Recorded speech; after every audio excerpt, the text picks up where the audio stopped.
चेटकीन. लेखक नारायण धारू. आवाज संतोष गणेश. भाग 15. अंधार पडला की माझी त्या घरावर सतत नजर असायची. पण काही झालं नाही झालं नाही म्हणणं चूक आहे.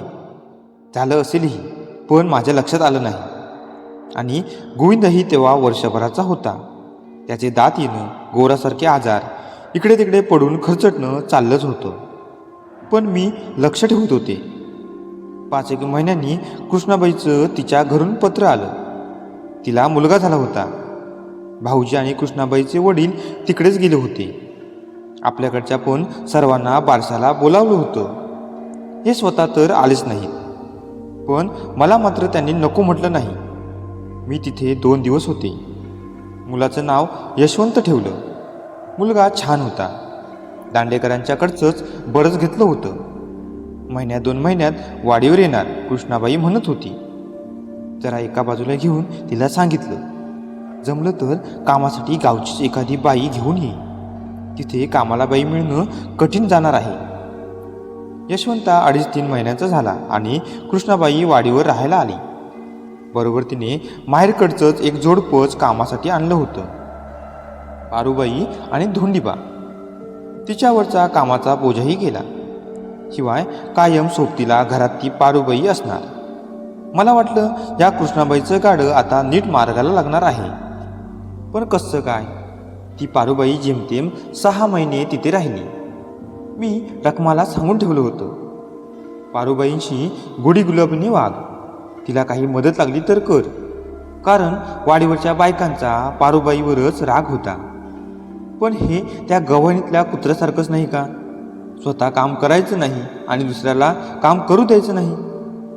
रखमाकडूनच कळलं की पारूबाई एव्हानाच इथे राहायला कंटाळली आहे. घराचा स्वयंपाक तेवढा कृष्णाबाई करायची.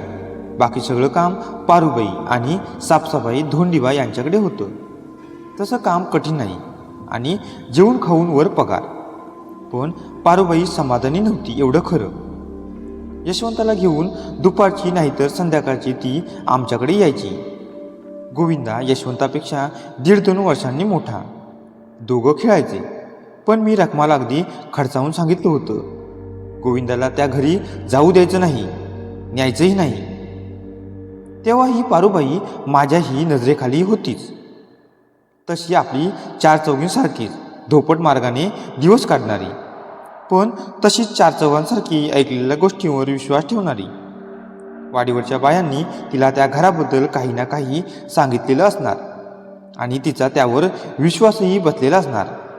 आणि त्या गोष्टीमागे अजिबातच काही सत्य नाही असं निदान मी तरी कशी म्हणणार? मीही नव्हते का त्या घरावर नजर ठेवून?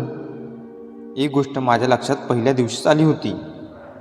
पारूबाई आमच्या घरात आली की एकदम मोकळेपणाने वागायला लागायची. असं वाटत होतं की त्या घरात ती सतत कसल्या तरी दडपणाखाली असायची. अर्थात मलाही काही माहिती होती, त्यामुळेही मला असं वाटलं असेल. पण ती अशी एका सकाळी उठताच तडकाफडकी निघून जाईल अशी मात्र कल्पना नव्हती. तसा कामकर्मींचा महिन्याचा पगार अंगावरच असतो आणि 5-50 रुपये म्हणजे त्यांच्या दृष्टीने मोठाच आकडा. तेव्हा इतक्या रकमेवर ती सहजासहजी पाणी सोडायला तयार झाली यातच सगळं काही आलं. पण खेद एकाच गोष्टीचा होता. तिच्या अशा जाण्यामागचं कारण मला समजणार नव्हतं. जाणार म्हणायची, पण कदाचित एकट्या, जराशा भिडस्त. मालकिणीकडून पगारापोटी 4 पैसे जास्त उकळण्यासाठीही ती मतलबी थाप असू शकत होती. पण नाही, एका रात्रीत तिचा विचार बदलला होता. ती गेली सुद्धा. त्या रात्री त्या घरात काहीतरी झालं हे खास. मग त्या पारूबाईलाच काही दिसलं का, तिनेच पाहिलं का, तिच्या कानावर काही आलं? आता ते कळायला काही मार्गच नव्हता. आणि आता आला का कृष्णाबाईंच्या घरकामाचा प्रश्न? पण आता मी काहीही सुचवणार नव्हते, पुढाकारही घेणार नव्हते. मागच्या खेपेस केलं होतं, पण कृष्णाबाईंच्या बापाने आल्या त्यावर पाणी ओतलं होतं. आता त्यांचं त्यांना पाहू देत. पण त्या बिचारा कृष्णाबाईची आणि छोट्या यशवंताची सुद्धा मात्र मला कीवच यायची. एखाद्याला सहानुभूती दाखवली तरी तो त्याचा काय अर्थ काढील सांगता येत नाही. तेव्हा मी केवळ काय होतं ते पाहत राहिले. खाण्यापिण्याचं, कामाचं कसं काय करत होते ते कळायला मार्गच नव्हता. त्यांच्या मागच्या व्हरांड्यातली दारं सदानकदा बंदच असायची. महिन्याभराने केव्हा तरी कृष्णाबाईचे वडील त्यांच्या गावी गेले. भाऊजींनी गाडीत जुंपायला सांगितली तेव्हा आम्हाला समजलं आणि त्याच संध्याकाळी कृष्णाबाई आमच्या घरी आली. महिन्यात सव्वा महिन्यात तिला पाहिलेच नव्हतं. तिला पाहून मला तर धक्काच बसला. किती वाढली होती, गालफडं वर आली होती, डोळ्यांखाली काळे खळगे पडले होते. तशी ती काही मोठ्या सुंदरांपैकी नाही, पण प्रकृतीने ठणठणीत होती. तिची ही अवस्था. घरात आली ती माझ्या गळ्यात पडून रडायलाच लागली. अगं उगी उगी मी म्हणत होते, काय झालं ते सांग तरी. आता मला त्या घरात नाही हो राहोत, कृष्णाबाई म्हणत होती. पण मी आहे ना, इकडे का नाही आलीस. ती बिचारी मान हलत होती. तात्या असतात ना, ती शेवटी म्हणाली. तिच्या वडिलांना ती तात्या म्हणायची. त्यांचा शब्द म्हणजे आमच्या घरात कायदा. यांना तर काही सांगायची सोय नाही. तात्यांच्या हातातलं बाहुलं झालेत. आपलं भलं कोण पाहतं, आपली खरी माणसं कोणती हेही त्यांना कळेनासं झालं आहे. पण आता तुझे वडील गेले ना, मी विचारलं. गेले कसले, 2 दिवसांनी परत येतील. काही आणायला गेले आहेत वाटतं. अगं कामाचं काय करता, मी विचारलं. मीच बघते, दुसरं कोण आहे. पण मग यशवंता, त्यांच्याकडे बरी हे पाहतात म्हणून तर मला कामाची सवड होते. आणि इकडची सगळी दारं खिडक्या बंद, हा काय प्रकार आहे, मी विचारलं. आमच्या तात्यांची ऑर्डर, ती म्हणाली. कृष्णाबाई, भाऊजी आत्ताशे दिसत नाहीत, करतात तरी काय सारा दिवस घरात बसून. त्या प्रश्नाबरोबर कृष्णाबाई जराशी घाबरलीच. कदाचित तिच्या तात्यांनी तिला तंबी दिली असावी.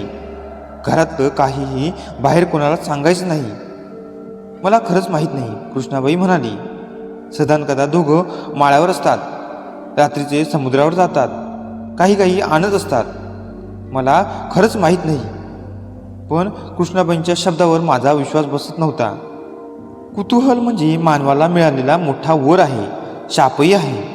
बाप आणि नवरा बाहेर गेलेले असताना कृष्णाबाई नक्की माळ्यावर जाऊन, कदाचित प्रत्यक्ष माळ्यावर नाही पण निदान जिन्याने वरपर्यंत जाऊन वर डोकावून आलेली असणार. पण रात्रीच्या वेळी अंधारात हातात एखादा कंदील घेऊन. पण शेवटी काही न सांगताच गेली. कदाचित काहीतरी सांगण्याचं ठरवून आली असेल, पण ऐनवेळी धीर झाला नसेल. पण मी काय करू शकणार.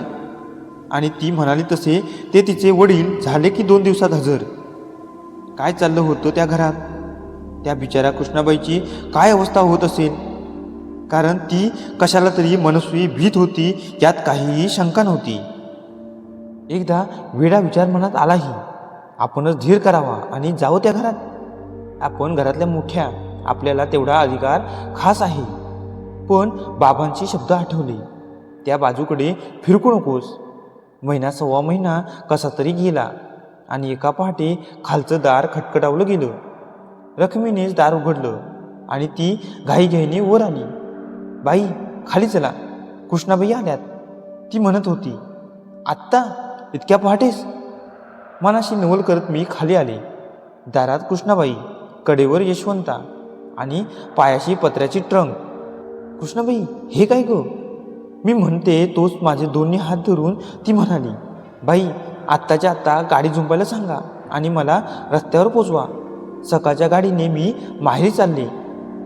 मी तिचं मन बदलायचा मुळीच प्रयत्न केला नाही, कारण ती करत होती ते अगदी योग्य होतं. तिने त्या घरात या उपर राहणंच अयोग्य होतं. तशी माहेरी तर जात होती. घरावरचं वादळ गेलं की येईल परत. कृष्णाबाई, गाडी झुंपायला सांगते तोवर अंमळ बैस, चहा घे आणि जरा सांग तरी भाऊजींना माहीत आहे का. तिच्या बिचारीच्या डोळ्यात पाणी आलं. ते कुठे आहेत काही समजायच्या अवस्थेत. ती म्हणाली. अगं पण झालं तरी काय, सांग की. शेवटी ती एवढंच म्हणाली. बाई, गेले 3 दिवस तात्या दिसत नाहीत. यांना विचारलं तर काहीतरीच बोलतात. गेले असतील घरी, नाहीतर मला काय माहीत. पण बाई, तात्यांचं सगळं सामान, कपडे तिथेच आहे. आणि काल रात्री हे खाली कुठे दिसेनात म्हणून त्यांना शोधत वरच्या मध्यावर गेली. तेवढ्यात वरून माळ्यावरून काहीतरी आवाज आला. खरंच लक्ष ठिकाणावर नव्हतं, नाहीतर अशी वर गेलेच नसते. तशीच कंदील घेऊन वर गेले. वर वर हे होते आणि आणि नाही ग बाई, नाही ग बाई. कृष्णाबाईने तोंडच झाकून घेतलं. अगं सांग की, काही वेडबिद्र दिसलं का? तुझे तात्या होते का? मी खोदून खोदून विचारत होते. तेवढ्यात रखमी आत आली. तिला चहा बनवायला सांगितला. दारापाशी गाडी आली. गाडीत चढता चढता कृष्णाबाई एवढंच म्हणाली, बाई, वर ओल्या मातीचे पुतळे होते, पण त्यांच्यावर कपडे चढवले होते, कोट, फेटे, साड्या. बाई बाई मी जाते, यांच्याकडे लक्ष द्या. आणि मग ती गेली. खरं तर काही वेळ मी तिथेच ओठ्यापाशी उभी राहिले.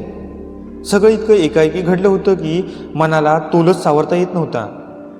कृष्णाबाई सांगत होती ते खरंच असणार. आपलेच पती, आपलेच वडील, त्यांच्याविषयी ती असं भलतंसलतं बोलणारच नाही. आणि जे काही बोलली ते अगदी शेवटच्या क्षणी मनात ठेवणं अशक्य झाल्यावर. पण याआधीही तिने काही पाहिलं असणारच, ऐकलं असणारच. मध्येही एकदा अशीच ती भेदरून माझ्याकडे आली होती, पण तिचा काही सांगायचा धीर झाला नव्हता. अगदी जिभेवर आलेले शब्द तिने मागे खिचले होते. त्यावेळी मला सांगितलं असतं तर काही फरक पडला असता का? मी काय करू शकले असते? शेवटी दुसरं काय करणार, ज्याने त्याने आपल्या अडचणी सोडवल्या पाहिजेत. कधी त्या बाहेरून आलेल्या असतात, कधी त्या स्वतःच निर्माण केलेल्या असतात. शेवटी सकाळी हे उठून खाली आल्यावर मी म्हणाले, रात्री तुम्हाला जाग आली नाही? कृष्णाबाई पहाटे पहाटेसच तिच्या माहेरी गेली. इथे आली होती गाडी झोपायला सांगायला. अर्थात त्यांना त्यातला अर्थ बरोबर समजला. मोरेश्वर होता का तिच्याबरोबर, त्यांनी विचारलं. मला तर वाटतं भाऊजींनाही अजून माहीत झालं नसेल की कृष्णाबाई घरातून निघून गेली ते. त्यांना न सांगताच गेली की काय? हे रागाने म्हणाले, हे पहा, आपण दोघंजण आता तिकडेच जाऊया. भाऊजींनाच विचार ना, काय प्रकार आहे तो. त्यांची खरी इच्छा दिसत नव्हती. पण मी म्हणाले, काहीतरी गोंधळ आहे खास. तुम्हाला निदान माहिती तरी असायला हवं. शेवटी ते माझ्याबरोबर आले. जरा नाराजीनेच आले. मागची दारं खिडक्या बंदच होती. घराला वळसा घालून पुढच्या व्हरांड्यात आलो. व्हरांड्यातलं दार उघडच. सकाळच्या वाऱ्यावर मागे पुढे हेलकावे खात होतं. आतनं काहीही आवाज येत नव्हता. मोरेश्वर यांनी हाक मारली. जसा काही प्रतिसाद आला नाही तसे ते खोलीत 1-2 पावलं गेले आणि त्यांनी जरा मोठ्याने हाक मारली, मोरेश्वर. वरच्या मजल्यावर कसला तरी आवाज आला. खोलीचं नाही तर कपाटाचं दार लावल्याचा आवाज आला. पण यांच्या हाकेला उत्तर मात्र आलं नाही. च म्हणत हे पुढे झाले. त्यांच्या मागोमाग मीही खोलीत गेले. कितीतरी दिवसांनी त्या घरात पाऊल टाकत होते. भाऊजींनी घर बांधून घेतलं होतं खरं, पण त्यात हौसेचा आणि आनंदाचा भाग कमीच होता. मनातल्या भावना आसपासच्या सृष्टीवर उमटतात का मला माहीत नाही, पण त्या खोलीत मनाला उल्हास असा अजिबात वाटत नव्हता. सुख समाधानाचा वावर या वास्तूत नव्हताच. हे आणि यांच्या मागोमाग मी असे खालच्या सर्व खोल्यात जाऊन आलो. स्वच्छता, टापटीप यांचं नाव नव्हतं. बिचारी कृष्णाबाई, ती एकटी काय काय करणार. यांनी पुन्हा एकदा मोरेश्वर अशी मोठ्यांदा हाक दिली. आलो आलो म्हणत भाऊजी जिन्यावरून धाड धाड खाली आले. काय आहे, काय आहे, कोण आहे? अरे दादा, तू इथे? काय आहे? कृष्णा कुठे आहे? चारी बाजूंना पाहत ते भराभरा प्रश्न विचारत होते. आम्हाला दोघांना पाहून ते जरा भानावर आले. मोरेश्वर, हा काय प्रकार आहे? काय झालं? तुला खरोखरच माहीत नाही का वेड्याचं सोंग पांघरतो आहेस? दादा, मला खरंच माहीत नाही. काय झालं सांग तरी. कृष्णा आज सकाळी सकाळी तिच्या माहेरी निघून गेली हे सुद्धा तुला माहीत नाही? गेली म्हणायची म्हणत भाऊजी तिथेच एका खुर्चीत धाडदिशी बसले. बायको न सांगता माहेरी जाते आणि या माणसाची ही प्रतिक्रिया किती विसंगत. दुःख नाही, राग नाही, काही नाही, फक्त एक असहाय्यता. जणू काही एखादी गोष्ट होणार अशी मनात सतत भीती असावी आणि ती गोष्ट शेवटी व्हावी. बसलास काय नुसता? काय झालं? काही भांडणं झाली का? काही शब्दाशब्दी झाली का? आणि तिचे ते तात्या महाराज कुठे आहेत? भाऊजी एकदम खुर्चीवरून उभे राहिले. एखादा कपडा किंवा एखादी वस्तू शोधावी तशी त्यांची नजर खोलीभर फिरत होती. तात्या? तात्या नाहीत? तिच्याबरोबर गेले असतील. नाही, मी म्हणाले. कृष्णाबाई एकटीच गेली. यशवंतला बरोबर घेऊन गेली. मीच तिच्यासाठी पहाटेच गाडी झुंपायला लावली. भाऊजी अजूनही साऱ्या खोलीवरून नजर फिरवत होते. वर कुठे आहेत का ते तात्या? यांनी विचारलं. वर वर छे, वर कोणी नाही. भाऊजी किती घाईघाईने बोलत होते. जा पाहून तरी ये, यांनी सांगितलं. हो जातो ना, पाहतो ना, भाऊजी म्हणाले. पण सहज ध्यानात येत होतं की समोरच्या संभाषणात त्यांचं अजिबात लक्ष नाही आहे. दोन्ही हात दोन्ही बाजूला झटकत ते म्हणाले, चल ग, इथे थांबण्यात काही अर्थ नाही. ते वळले. त्यांच्या मागोमाग मीही जायला वळले. दारापासून भाऊजींना सांगितलं, भाऊजी वाटलं तर तिकडे जेवायला या. ते अवघड वाटलं तर रखमाच्या हाती जेवण पाठवून देते. कृष्णाबाईला जातानाही तुमची काळजी वाटत होती. जाताना बिचारी मला पुन्हा सांगत होती, यांच्याकडे लक्ष द्या.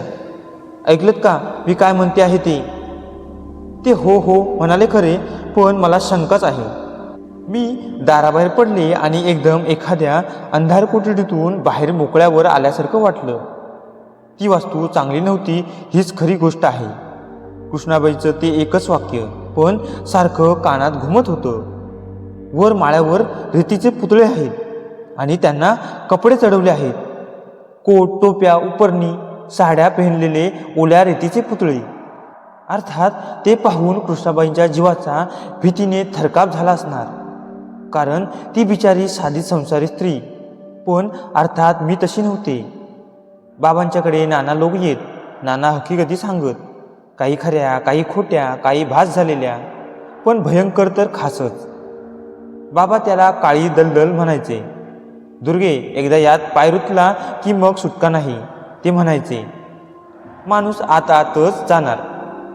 मला तेव्हा त्यातलं काही कळत नसे.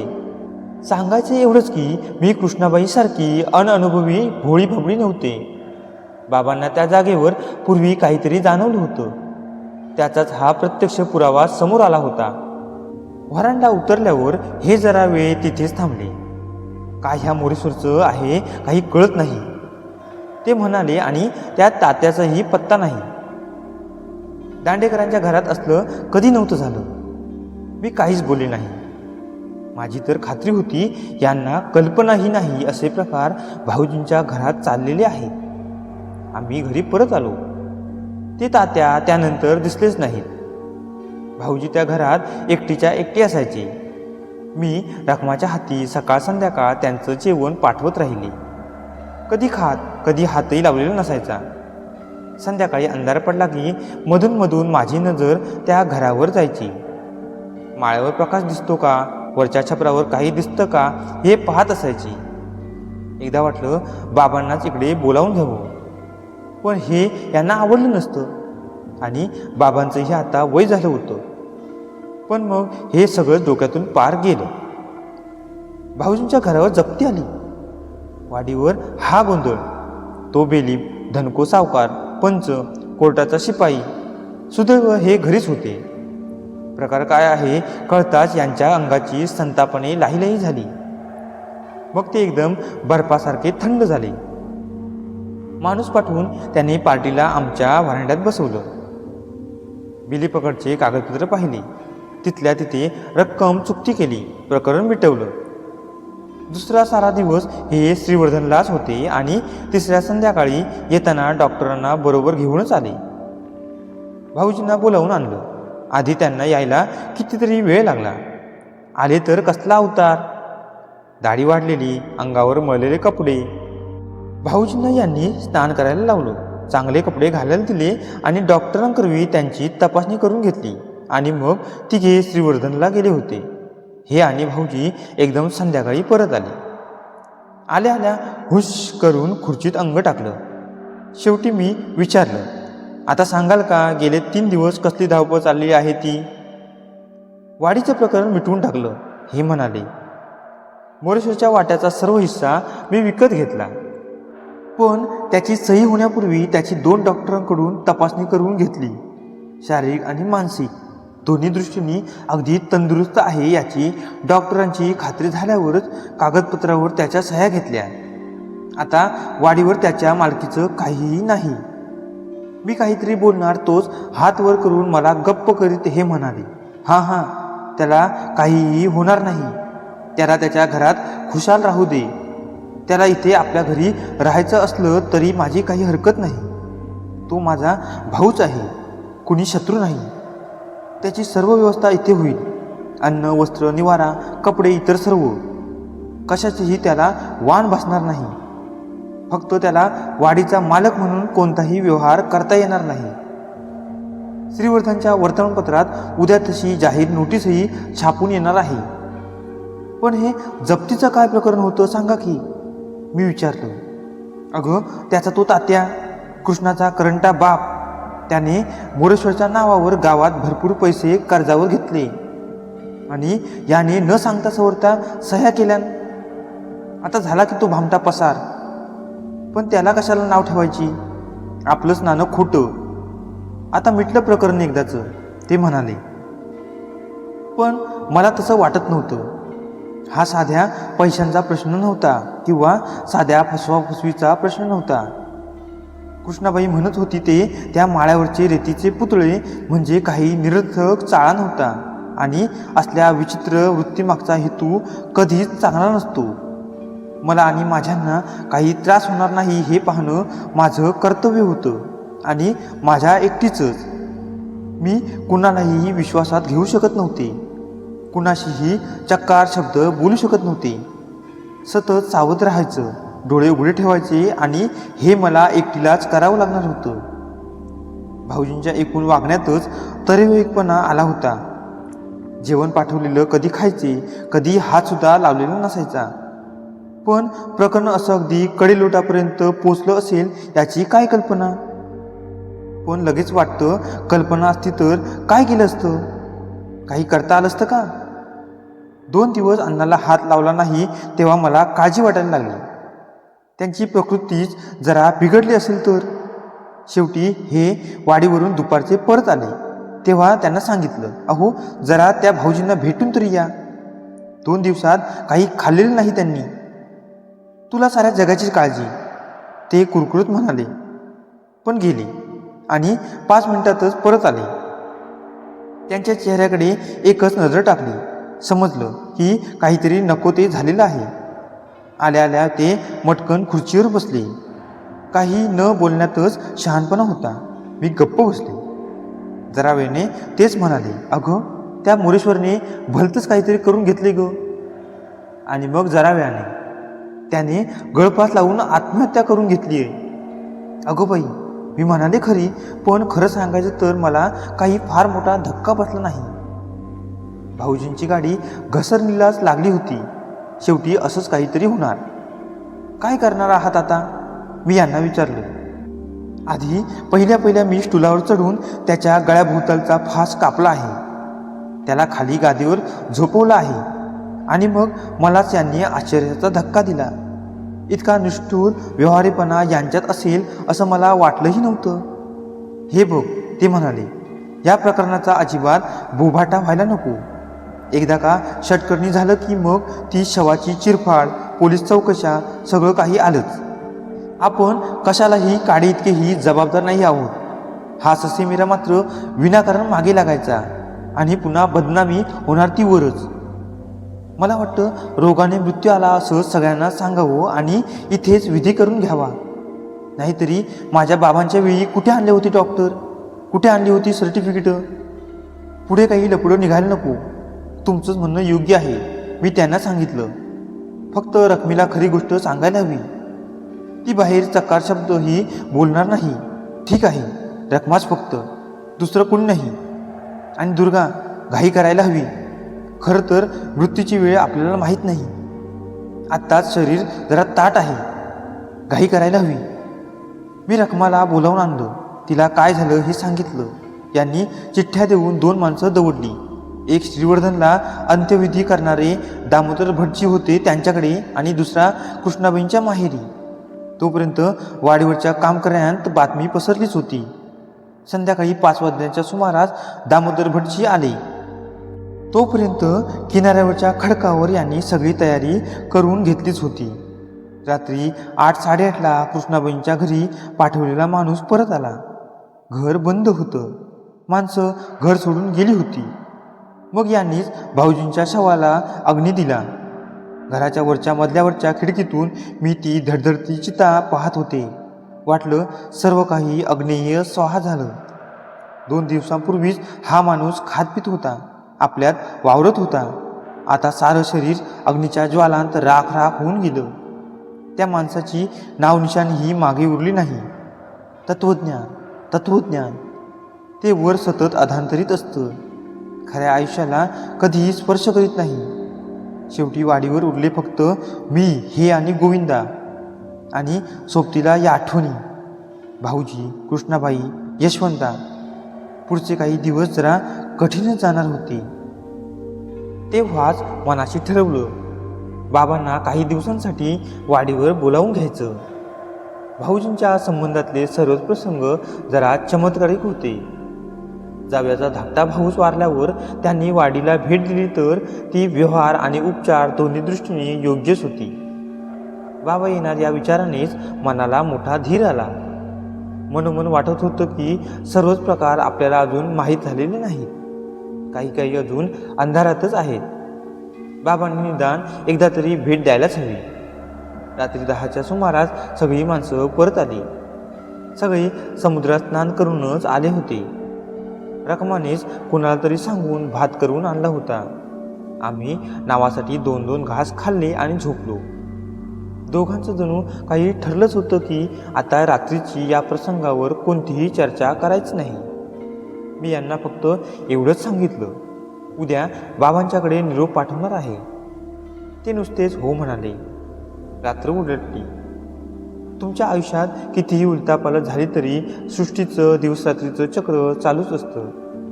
माणसाने तिकडे जरा डोळसपणे पाहिलं तर त्याच्या ध्यानात येतं खरोखरच आपण किती क्षुल्लक आहोत. सकाळी हे म्हणाले, आज श्रीवर्धनला जाऊन येतो. मोरेश्वरच्या मृत्यूची नोंद करायला हवी. शिवाय वकिलांना भेटायला हवं. कुणास ठाऊक किती वेळ लागतो ते. एखाद्या वेळी रात्रीचा मुक्कामही करावा लागेल. आता इथे एकटीच आहेस, जरा जपून राहा. मला नवल वाटलं. हे प्रथमच मला असं सावध राहायला इशारा देत होते. आतापर्यंत अनेक वेळा ते कामासाठी श्रीवर्धनला नाही तर आणखी कुठे जात असत. तेव्हाही मी वाडीवर एकटीच नसायची का? मग आत्ताच त्यांना हा सावधपणाचा इशारा द्यावासा का वाटला? हो, मी काळजीने राहीन, त्यांना सांगितलं. ते गेल्यावर रखमी आणि मी स्वयंपाकघरात दोघीच राहिलो. भाऊजींच्या आत्महत्येचा विषय निघणं स्वाभाविकच होतं. रखमीला त्यातलं काही माहीत नसलं तरी आणि ती आपली पायरी सोडून एक शब्दही बोलणार नाही हे माहीत असूनही मोकळेपणाने तिच्याशी बोलावं अशी ती एकच एक होती, जिच्यावर पुरापुरा विश्वास टाकावा अशी. शेवटी मनातल्या मनात विचार फिरत राहिले की त्यांचा निचरा तर होतच नाही, त्रास मात्र होतो.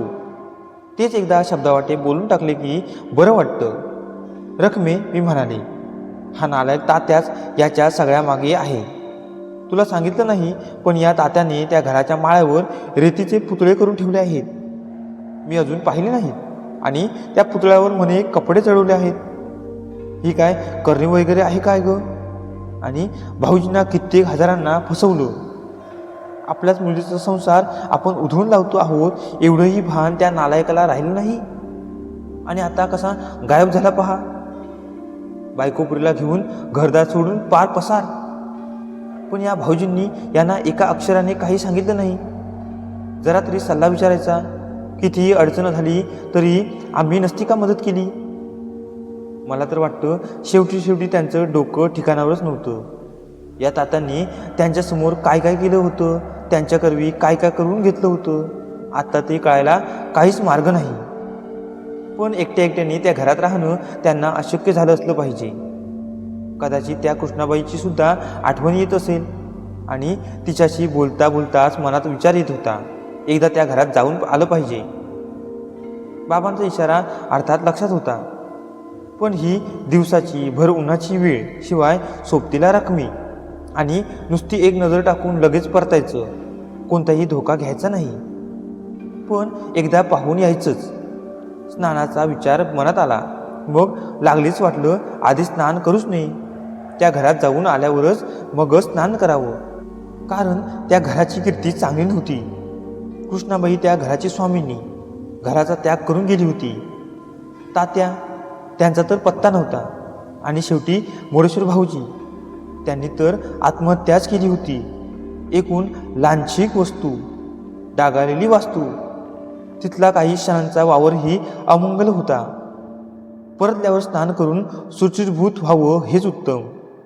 9:30च्या सुमारास मी रखमीला म्हणाले, रखमी, चल माझ्याबरोबर, भाऊंच्या घराला एक भेट देऊन येऊ. वास्तविक ती अडाणीच, अंधश्रद्धाळूच, पण माझ्यावर तिचा केवढा विश्वास. माझ्या शब्दाबरोबर ती माझ्याबरोबर यायला लगेच तयार झाली. त्या घराची सगळी दारं सताड उघडीच होती. आम्ही खालच्या सगळ्या खोल्यांतून चक्कर टाकली. आज सगळीकडे इतकी घाण साचली होती. साचणारच, जर कधी कुणाचा हातच फिरत नसला तर मग काय होणार. नशीब जेवणाखेवणाची भांडी रोज रखमा साफ करत होती, नाहीतर त्या घरात पाय टाकायची सोय राहिली नसती.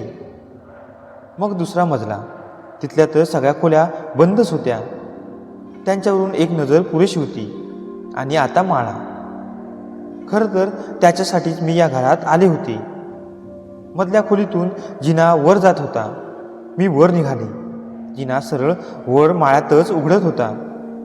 6-7 पायऱ्या चढताच डोकं माळ्याच्या जमिनीच्या वर आलं. मी तिथेच उभी राहून सगळीकडे नजर टाकली. वरचं छत त्रिकोणी होतं. छताच्या कडा दोन्ही बाजूच्या भिंतींना टेकल्या होत्या. 2 बाजूंच्या 2 त्रिकोणी भिंतीत चौकोनी खिडक्या होत्या. आता त्यांच्यापैकी एकीतून आत लख्ख प्रकाश येत होता. माळ्यावर काय आहे हे दाखवायला पुरेसा होता. कृष्णाबाई म्हणत होती ते पुतळे एका अंगास रांगेत मांडलेले होते.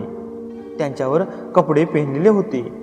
यांचा कोट आणि शर्ट, माझी साडी आणि चोळी, लहान गोविंदाचा शर्ट, आमचे कपडे. हा काही खेळ नव्हता, ही थट्टा नव्हती. त्यामागे फार गंभीर आणि भलताच अर्थ होता. बाबांचा हा सहवास काही अगदीच फुकट गेला नव्हता. या कपड्यांनी सजवलेल्या बाहुल्यांचा अर्थ काय आणि त्यांचा उपयोग कशासाठी करतात मला पुरं माहीत होतं. एवढे सगळे विचार मनात केवळ 5-7 सेकंदातच येऊन गेले. मी तशी जिन्यावरून खाली उतरले. पायथ्याशीच रखमी उभी होती. रखमी, चल, मी म्हणाले. दोघी भराभरा तळमजल्यावर आलो. मगाशी दार सताड उघडं होतं. केवळ आमच्या दोघींच्या चपला दारातच होत्या. त्या 2 दारांमध्ये अडकल्या होत्या, म्हणूनच दार पुरं बंद झालं नव्हतं. चपला जर तिथे नसत्या तर दार पुरं बंद झालं असतं. ही जास्त विचाराची वेळ नाही, मी मनाशी म्हणाले. चल रखमी, उचल पाहू, मी म्हणाले आणि आम्ही दोघी दाराबाहेर पडलो. आमच्या मागे दार बंद झालं. आवाजही झाला नाही. मगाशी आम्ही वर असताना जर दार बंद झालं असतं तर असंच आवाज न करता बंद झालं असतं. आम्हाला वरच्या मजल्यावर काही समजलंही नसतं. आणि खाली आल्यावर मनावर ताबा आणावा लागला. घरात पाय टाकला आणि हुश करून सुटकेचा श्वास सोडला. बाबांना बोलवायला हवं होतं. वाडीवरच्या माणसाला बोलवलं. त्याच्यापाशी पैसे आणि चिठ्ठी दिली आणि त्याला लगोलग दवडला. चिठ्ठी हातात पडल्या पडल्या बाबा निघाले तरी त्यांना वाडीवर पोचायला दुसऱ्या दिवशी सकाळचे 10 तरी होणार होते. हेही श्रीवर्धनला गेलेले. घरात मी एकटी. एकदा वाटलं आपणही असं श्रीवर्धनला जावं, तिथे खूप ओळखी आहे. पण घरात असं घडलेलं, लोक काय म्हणतील. नाही, मला वाडीवरच राहायला हवं होतं. शेवटी माझ्यावरच सगळी जबाबदारी नव्हती का. पण दिवसभर कामात लक्ष नव्हतं. सारखी नजर त्या शेजारच्या घराकडे जात होती. दिवसभर कामगारांची ये जा होती. शिवाय प्रकाशही होता, माणसाचा खरा मित्र. पण दिवस मावळला. वाडीवर सामसूम झाली. प्रकाशही गेला. चंद्र उगवणार असलाच तर तो उशिरा उगवणार असेल. मला तिथे माहीत नव्हती. प्रकाशाबरोबरच मनाचाही धीर ओसरायला लागला. शेवटी अशा वेळी माणूस काय करतो? देवाकडेच मदतीसाठी वळतो. घरात 3 पिढ्यांपासून मोठा देवार आहे, असंख्य देव. मला तर काहींची नावंसुद्धा सांगता यायची नाही. देवपूजेचं सामान ठेवलेलं असतं. मी आता प्रथमच घराण्याच्या देवांसमोर उभी होती. तिन्ही काळ आणि तिन्ही खंडे व्यापणारा देव काय अशा चांदी, पितळ, संगमरवराच्या मूर्तीत सामावलेला असेल? पण अर्थात हा प्रश्न निरर्थक होता. देव जर सर्वशक्तिमान असेल तर त्याला काय शक्य होतं? आणि मला मदत करण्याची त्याची इच्छा असेल तर मग तो समोरच्या मूर्तीत खासच असेल. मी फक्त त्याला मनोभावे आवाहन करायला हवं होतं. तांब्याचा गडू पाण्याने भरून मी देवासमोर ठेवला आणि मन एकाग्र केलं. मला एक अतिशय अविश्वसनीय आणि अद्भुत अनुभव आला.